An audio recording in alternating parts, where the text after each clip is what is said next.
چنانچہ مشہور واقعہ ہے کہ سیدنا ابراہیم علیہ السلام نے بی بی ہاجرہ اور اپنے بیٹے اسماعیل علیہ السلام کو مکہ مکرمہ کے قرب میں آباد کر دیا.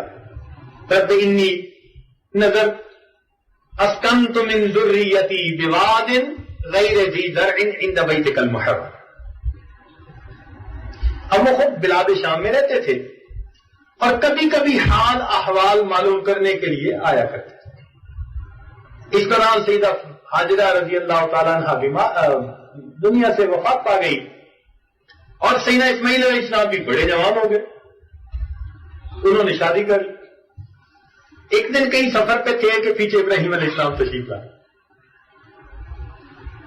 تو اس وقت گھر پہ بہو تھی اور بیٹا سفر پہ گیا ہوا تھا.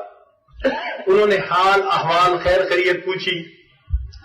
وہ کہنے لگی ہاں بس ملتا ہے کھا لیتے ہیں اور کبھی تو فاقہ ہی آتا ہے, بڑی تنگ ہوتی ہوں مگر کیا کر سکتی.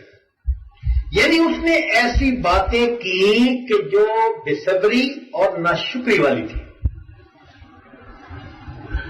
سیدنا ابراہیم علیہ السلام نے کچھ دیر انتظار کیا, پھر فرمایا اچھا آپ کے خاوند آئے تو پیغام دینا کہ میرا سلام ان کو پہنچا دینا اور کہنا کہ بھئی تمہاری چوکٹ اچھی نہیں, اسے بدل دینا.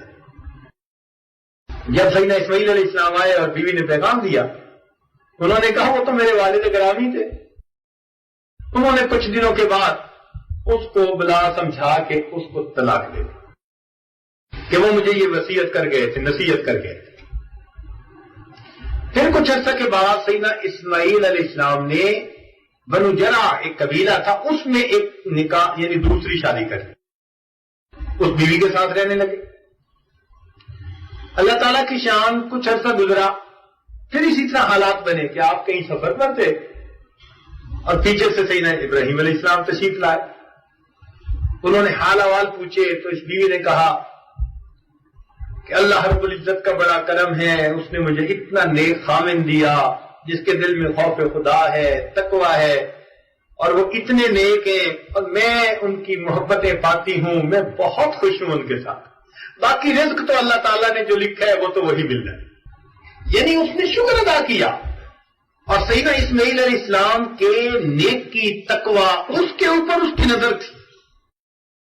سیدنا ابراہیم علیہ السلام نے فرمایا کہ اپنے میاں کو سلام دینا اور کہنا کہ تمہاری چوکٹ بہت اچھی ہے, اس کی حفاظت کر. اب جب اسماعیل علیہ السلام آئے تو بیوی نے پیغام دیا.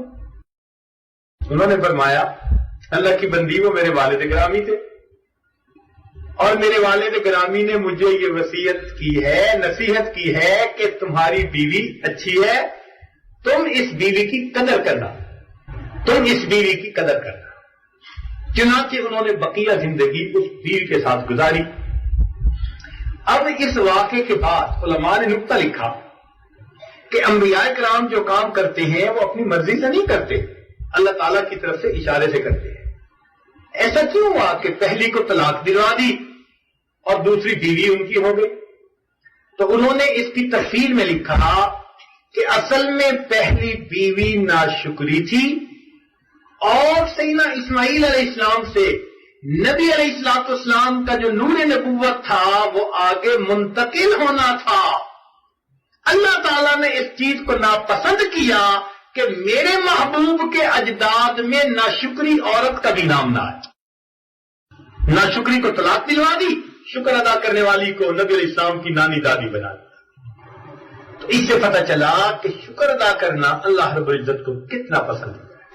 اس لیے ساجد نے عرض کیا کہ جو پروردگار نعمتیں دینا جانتا ہے وہ پروردگار نعمتیں لینا بھی جانتا ہے. اللہ تعالیٰ دیتے ہیں نعمتیں ہر ایک کو یہ دیکھنے کے لیے کہ یہ کیا قدر کرتا ہے یا نہیں کرتا, ہم اس کی قدر کریں.